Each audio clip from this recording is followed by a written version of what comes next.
Assalamualaikum warahmatullahi wabarakatuh. Nama saya Muhammad Aju Pratama, NIM 180306020. Di sini saya akan mereview tugas perencanaan bisnis saya mengenai saya membuat konsentrat, yaitu kerupuk olahan kulit sapi dan tambahan ekstrak daun telang. Dimana kerupuk ini saya olah dan saya buat tidak seperti semestinya, melainkan kerupuk yang saya buat adalah dengan tambahan daun telang. Latar belakang dari perencanaan bisnis saya yaitu Indonesia memiliki jumlah penduduk di tahun 2019 sebesar 260 juta jiwa. Di antaranya banyak yang bekerja sebagai petani, sehingga banyak jenis tanaman yang tumbuh dan berkembang dengan baik. Tidak hanya petani, banyak juga bekerja sebagai peternak, sehingga peternakan dan pertanian saling berkaitan erat. Latar belakangnya, jenis produk yang saya buat yaitu konsentrat. Kerupuk olahan kulit sapi dan ekstrak daun telang adalah perpaduan antara kulit sapi dan adonan ekstrak daun telang. Perpaduan tersebut akan menghasilkan rasa yang enak dan pastinya nagih jika terus dimakan. Bahan dan alatnya tidak sulit dan produk kerupuk ini akan berbeda dengan biasanya. Visi dan misi produk saya.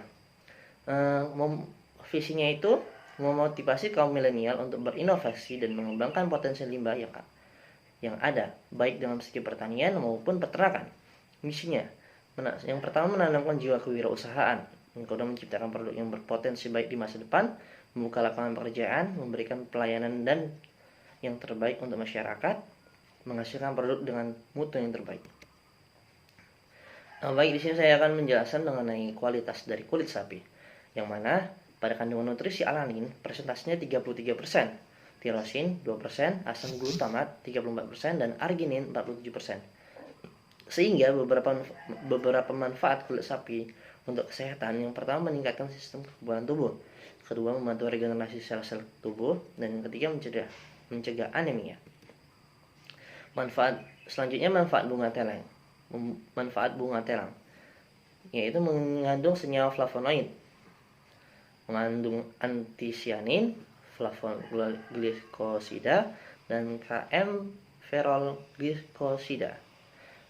Yaitu manfaat dari bunga telang untuk kesehatan. Yang pertama mempunyai sifat antioksidan, yang kedua membuang racun pada sistem pencernaan, dan yang ketiga memperlancar sistem metabolisme tubuh. Bahan yang digunakan itu ada kulit sapi, bunga telang, bawang putih, gula pasir, garam, minyak goreng, dan kapur sirih. Sehingga total dari keseluruhan dari bahan tersebut 180.000. Alat yang digunakan itu cukup gampang dicari, yaitu berupa kompor, pisau, telonan, plastik, gas, wajan, set sutil, alat tiris, dan ember. Sehingga total dari semua jumlah pengeluaran yaitu 418.000. Cara pembuatnya itu yang pertama cuci tangan terlebih dahulu. Selanjutnya cuci daun telang. Setelah itu dituangkan air hangat ke daun telang sampai air tersebut berubah warna menjadi biru.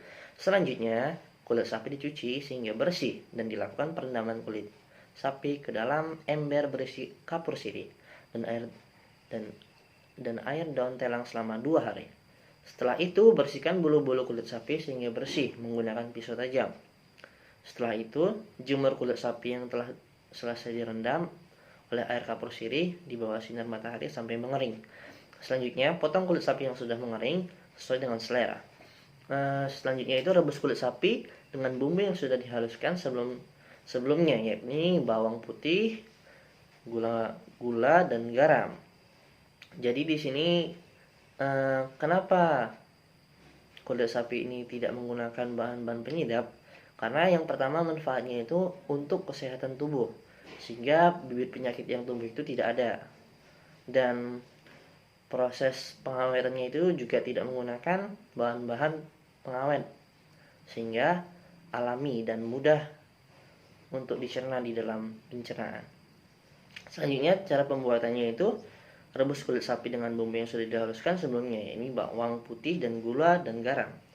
Angkat dan tiriskan kulit sapi yang sudah direbus. Setelah itu jemur kembali hingga benar-benar kering. Setelah dijemur dilakukan penggorengan, biarkan sampai kerupuk tampak agak setengah matang. setengah matang dan mekar, angkat dan tiriskan. Selanjutnya, diamkan hingga kerupuk dingin dan kering. Setelah itu dilakukan packaging. Kerupuk konsentrat siap dipasarkan. Analisis SWOT. Kategori strike atau kekuatan. Bahan baku mudah didapat karena peternak menjadikan limbah. Modal yang digunakan tidak terlalu banyak. Peralatannya juga mudah diperoleh karena merupakan peralatan rumah tangga.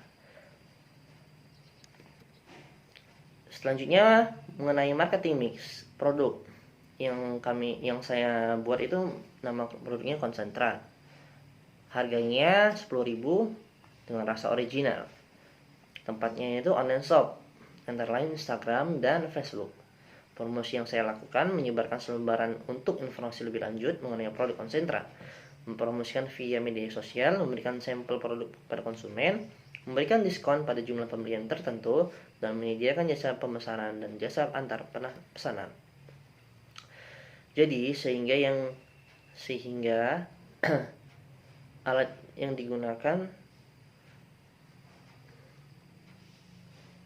sehingga total keseluruhan dari alat yang digunakan dari bahan dan alat itu 598.000, untuk biaya peralatan 418, biaya bahan 142, biaya lain-lain sekitar 500.000, sehingga jumlah HPP 1.098.000. Harga jual sebelumnya yaitu jumlah modal dipakai dibagi sama dengan hasil produksi sebulan.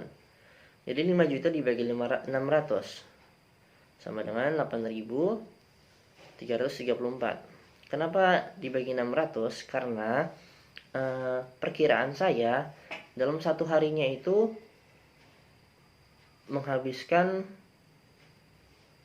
atau laku produknya itu 20 bungkus. Jadi 20 bungkus dikali 30 sama dengan 600. Selanjutnya laba yang diharapkan 25% dikali 8.334 sama dengan 2084. Harga jual setelah laba 8.334 ditambah dengan 2.804 sama dengan 11.138. Jadi total keseluruhan dari perhitungan rugi laba yaitu pendapatan dikurang dengan HPP sama dengan 1.682.800 per bulannya. Sedangkan analisa keuntungannya yaitu sebesar keuntungan perharinya 5.584.800 dibagi 30 hari sama dengan 184.160 rupiah per harinya. Untuk keuntungan per minggu 5.584.800 dibagi 4 sama dengan 1.394.200. Jadi kesimpulan yang saya dapatkan dari perencanaan bisnis saya yaitu yang pertama, ide-ide kreatif dapat dikembangkan dalam berbagai hal, salah satunya dengan berwirausaha. Yang kedua, manfaat waktu yang sudah ada, diantaranya kita dengan sebaik mungkin. Jadi di sini menekankan memanfaatkan waktu sebaik-baiknya. Dari selanjutnya, manfaat yang ketiga, berwirausaha dapat meningkatkan kesejahteraan masyarakat dan keseimbangan ekonomi di masyarakat. Selanjutnya, manfaat keempat, berwirausaha tidak harus dengan modal yang besar. Apabila kita mau berusaha, tentu ada jalan untuk mencapai kesuksesan. Dan yang terakhir, kesuksesan bukan orang lain yang mengantarkannya, tetapi kitalah yang harus menjemputnya. Demikianlah review perencanaan bisnis yang saya buat. Lebih dan kurang saya mohon maaf. Assalamualaikum warahmatullahi wabarakatuh.